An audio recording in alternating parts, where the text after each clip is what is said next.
우크라이나에서 갑자기 나타난 고려인 주지사가 갑작스럽게 우크라이나의 서열 2위로 부상하고 있습니다. 현재 우크라이나 대통령 젤렌스키의 뒤를 이을 새로운 군벌 대통령이 탄생할 수 있을 것이라는 해외 유력 매체들의 관측이 나오고 있습니다. 만약 이 한국계 대통령이 나오게 될 경우 우크라이나 집권 여당이 홍보하던 670년대 전완국의 부흥을 진짜 한국계 지도자의 손을 거쳐 전후부흥을 경험하게 될 수 있습니다. 제2의 한강의 기적 드니프로강의 기적이 한국계 대통령의 손에 의해 탄생하게 될 수 있다는 분석이 나옵니다. 국토전략기기 스탈린에 의해 연해주에 살던 고려인들이 강제로 우크라이나와 우즈베키스탄의 드넓은 농경지로 이주를 해갔습니다. 대다수가 우즈베키스탄, 카자흐스탄과 같은 중앙아시아에 많이 거주하지만 우크라이나에도 고려인들이 있습니다. 약 2만에서 3만 명가량 거주 중이며 한 세대를 거치면서 백인과 혼혈된 인종으로 바뀌고 있는 상황입니다. 이들은 한국인 특유의 강한 생존력 덕분에 옛날 구소련 시절 때의 많은 고려인들은 사회 상류층에 진입했습니다. 그런데 최근 우크라이나 사태와 맞물려서 혜성처럼 등장한 고려인 지도자가 우크라이나의 차기 대통령의 유력한 후보로 거론됩니다. 어떤 소식들이 있는지 7가지 뉴스들을 살펴봅니다. 첫 번째, 러시아 자금주를 옥죄는 미국. 최근 미국 하원에서는 현재 러시아 3선에 대한 자력 허가증 발행을 추진하고 있습니다. 사력이란 국가로부터 특별허가장을 받은 개인이 선박을 무장시켜 특정 국가의 상선을 노략질하는 것을 의미합니다. 이것은 보통 중세 시대 이전 유럽에서 행해지던 대항해 시대에나 있을 법한 정책으로 사실상 미국 당국에서 러시아 선박에 대한 해적지를 허락하는 법안이 나올 수 있게 되고 있습니다. 그렇게 되면 아직 러시아가 무역을 막지 않고 있는 인도, 중국, 중동 일부 국가들과 러시아를 교역하는 선박들에 대한 압류가 이루어질 수 있는 것입니다.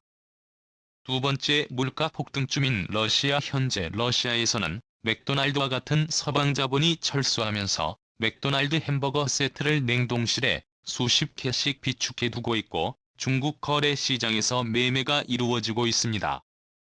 가격은 무려 한 햄버거 세트에 우리 돈 40만 원을 줘야 먹을 수 있습니다. 그뿐 아니라 러시아 모스크바 중심지에 위치한 백화점에서는 한 러시아 청년이 요구르트를 허공에 뿌리는 퍼포먼스를 했습니다.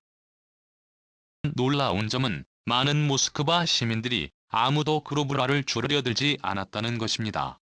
그만큼 현재 루블화의 가치가 휴지 조각이 돼버린 상황입니다. 근본 위제를 실시한다는 이야기가 돌고 있지만 그렇게 될 경우 러시아가 보유한 부채의 상당수를 금이라는 값비싼 실물자산으로 갚아야 하는 상황이 빚어질 수 있습니다. 한국 역시 러시아에게 빌려준 돈을 받고 있지 못하고 있는데 만약 러시아가 근본 위제를 실시할 경우 설령 금으로 받아올 수 있습니다. 이 때문에 러시아 우크라이나 전장에서의 상황이 좋지 못합니다. 보급이 제대로 이루어지지 않고 있고 우크라이나 수도 키예프를 비롯한 주요 도시만 집중 공격하고 있으나 우크라이나 남부 일부 지역에서는 보급이 끊겨 많은 러시아군이 포로로 잡히는 상황이 빚어지고 있습니다. 세 번째, 보급이 끊기는 러시아군의 보급이 끊기면서 우크라이나 남부지역 특히 산업시설이 많은 미콜라이포주에서 러시아군의 폐색이 짙습니다. 우크라이나 남부 항구 도시 오데사와 마리우폴을 연결하는 핵심 지역인 미콜라이프를 점령하면 러시아군은 완벽하게 러시아 남부를 점령했다고 선언할 수 있습니다. 하지만 그렇게 하지 못하고 있습니다. 때문에 지난 12일 저녁 러시아군은 니콜라이포 지역에서 러시아군이 항공기로 대규모 폭격을 했고 이것은 민간인 시설이 밀집한 아파트와 병원 등에 집중돼 세계적인 비난이 러시아로 향하고 있는 상황입니다. 하지만 러시아 지상군은 우크라이나군에게 패배하고 있고 포로로 우크라이나군에 잡혀버린 상황입니다. 네 번째, 니콜라이포주를 사수한 고려인. 우크라이나 남부의 대도시 헤르손과 오데사 사이에 있는 니콜라이프 지역에서는 강력한 주지사의 지도력과 우크라이나 저항군의 끊임없는 저항으로 러시아군을 격퇴하고 있다고 서방 언론은 전하고 있습니다.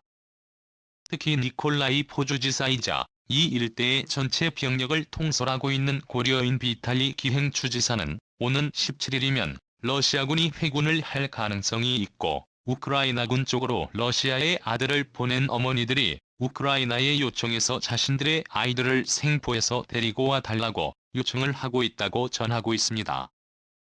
현재 러시아의 보급은 상당수가 끊어져 버렸고 러시아가 니콜라이트 주에서 패배한 것을 숨기고 싶어하는 상황이라고 키예프 주지사인 김 지사가 직접 전하고 있습니다. 다섯 번째 차기 대권 유력한 고려인 비탈리 김. 현재 우크라이나 대통령 볼로드미르 젤렌스키의 외교력이 도마 위에 오르고 있습니다. 이유가 이 패스트 트랙이 거절된 것입니다.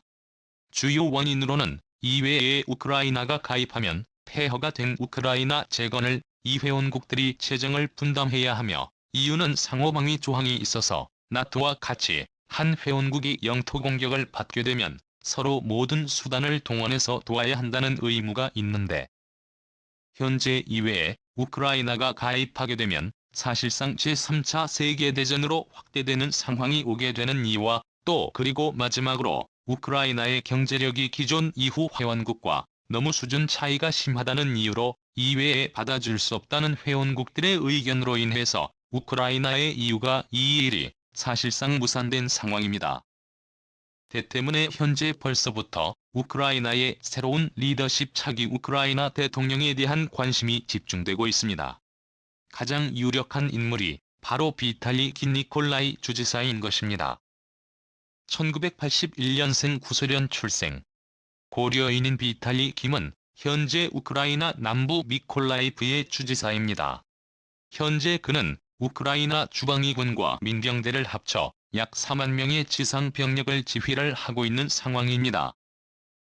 전쟁으로 인해서 사실상 군벌이 돼버린 지자체장이 됐으며 여러 지자체장들을 지휘하는 능력을 보여주고 있어 차기 대권 유력 주자로 손꼽히고 있는 상황입니다. 한국계 우크라이나인인 김 지사는 고려인으로서 영어뿐 아니라 한국어로 의사소통이 가능한 것으로 알려져 있습니다.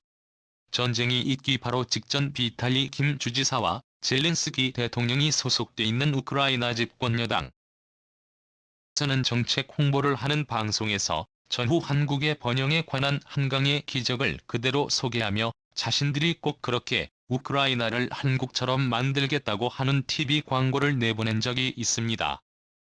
그런데 그 일이 진짜 비탈리 김이라는 고려인 한국계 지도자의 손에 전후 우크라이나가 회복되는 과정이 실현될 수 있을지 주목되고 있습니다. 여섯 번째 주목하는 서방 언론 놀라운 점은 이 비탈리 김을 서방 언론이 주목하고 있다는 것입니다. BBC 영국 더 타임즈 월스트리트 저널 자유 유료 방송 라리브레 등 주요 영미권과 유럽 언론사에서 그를 집중 조명하고 있습니다.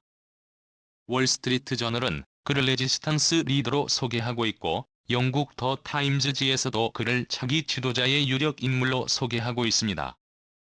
두 언론 모두 그를 명백히 한국계 우크라이나인으로 소개하고 있으며 카리스마틱한 지도자로 소개하고 있습니다. 메이저 언론에서 우크라이나 상황을 전할 때 젤렌스키를 제외하고는 그는 주요 지도자처럼 등장시키고 있습니다. 대부분이 라이프 지역에서 발생하는 전투들은 대부분 러시아군을 격퇴하고 있는 상황이며 시민군과 레지스탕스들을 이끌어가는 그의 지도력에 서방 언론들은 크게 주목하고 있습니다. 현재 러시아군은 수도 키예프를 집중 공략하고 있고 김 지사가 통솔하고 있는 남부 니콜라이프 지역은 아직 러시아 지상군이 우위를 점하고 있지 못한 상황입니다. 만약 키예프가 함락되고 볼로드미르 젤렌스키가 러시아군에 의해 축출되게 된다면 자연스럽게 우크라이나의 대통령은 비탈리 김이 권력을 잡을 가능성이 높습니다. 유럽연합에서는 러시아를 유럽이 아닌 아시아로 보는 경향이 있습니다. 동유럽의 헝가리도 아시아로 보는 시각이 있었고 독일 동부 지역 역시 아시아로 보는 오리엔탈리즘적 시각이 어느 정도 존재했습니다. 하지만 이번 우크라이나 사태 이후로 명확하게 이후에 가입된 국가에 위에 가입되지 않은 국가가 정확하게 구분되기 시작했으며 헝가리, 슬로바키아, 루마니아 같은 애매한 유럽 국가들이 서서히 서유럽스러운 유럽의 정체성을 확고하게 만들어 나갈 것으로 관측됩니다. 이번 우크라이나가 살아남게 되고 EU와 나토에 가입하지 못한 중립국이나 혹은 벨라루스와 같이 러시아의 꼭두각시 국가로 전락해버리게 된다면 우크라이나는 유럽의 정체성이 아닌 러시아의 정체성을 갖는 동양적인 국가로 바뀌게 될 수 있다는 분석이 나옵니다. 7번째, 우크라이나에 한국계 대통령 나오나.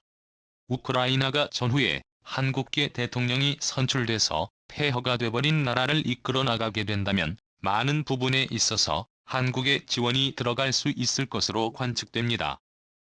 사회 기반 시설, 철도 등 많은 분야에 한국 건설업체, 기술업체, 통신 장비업체가 들어갈 수 있습니다. 이번 우크라이나 사태에 많은 유력 국가들, 특히 EU와 나토가 군사적으로 지원을 해주지 않은 사실이 있기 때문에 이 우크레이니언들은 서유럽의 회사들보다는 한국의 업체들을 더 선호할 가능성이 높습니다. 비탈리 김 주지사는 한국어를 사용할 줄 아는 것으로 알려져 있습니다. 한국인 아버지와 우크라이나인 어머니 사이에서 출생한 비탈리 김 씨는 한국의 문화와 언어를 잘 알고 있는 것으로 알려져 있습니다. 현재 우크라이나는 유럽에서 가장 못 사는 나라이지만 광활한 농경지와 다양한 광물 자원을 가지고 있고 중국에게 핵심 과학기술 분야를 전수했을 정도로 구소련의 주요 과학기술을 우크라이나도 보유하고 있는 상황입니다. 때문에 전후에 한국과 우크라이나가 경제 협력을 지원하게 된다면 한국에게도 막대한 시너지 효과를 얻을 수 있을 것으로 보입니다. 주목할 부분은 우주 로켓 분야입니다. 우크라이나는 우주 발사체를 개발하는 데 있어 세계 최고 권위를 보유한 몇 안 되는 나라입니다. 하지만 경제 상황이 좋지 못해서 우주기술 개발을 못하고 있는 상황에서 우크라이나의 우주로켓 개발 기술을 한국이 인정받게 된다면 한국의 우주발사체 기술에 있어 매우 뛰어난 기술력을 확보할 수 있습니다. 한국의 우주로켓 기술 상당수는 우크라이나에게 기술이 전수된 것으로 알려져 있습니다. 중국은 우크라이나에 해구산을 제공하기로 하면서까지 우크라이나가 보유 중인 구소련의 핵심 기술들을 이전받았으나 결국 중국은 우크라이나를 위해 아무것도 해주지 못하고 있는 상황입니다. 이러한 상황에서 우크라이나에 한국계 대통령이 나오게 된다면 우크라이나와 한국의 관계에 새로운 변화가 있을 것으로 예측됩니다. 특히 우크라이나는 머나먼 한국과 전혀 관계가 없는 나라가 아닙니다. 1920년부터 1922년까지 조선과 국경을 맞대던 이웃 국가였습니다. 레나 우크라이나라는 나라로 블라디보스톡과 하바로프스크를 주요 거점을 삼은 극동 독립국가를 이루며 살던 나라가 바로 우크라이나인들입니다. 주의 싱크탱크에서는 멀지 않은 시간에 극동 러시아가 러시아 연방으로부터 분리 독립될 수 있다는 보고를 내놓고 있습니다. 현재 극동 지방에는 우크라이나계 러시아인들이 여전히 많은 상황이며 대부분 반푸틴 성향, 반모스크바 성향의 시민들이 많이 거주하고 있습니다. 그 때문에 한국은 현재 벌어지고 있는 우크라이나 문제에 대해서 가볍게 생각하지 말고 우리 이웃 국가의 문제라는 생각을 가질 필요가 있다는 의견이 나옵니다.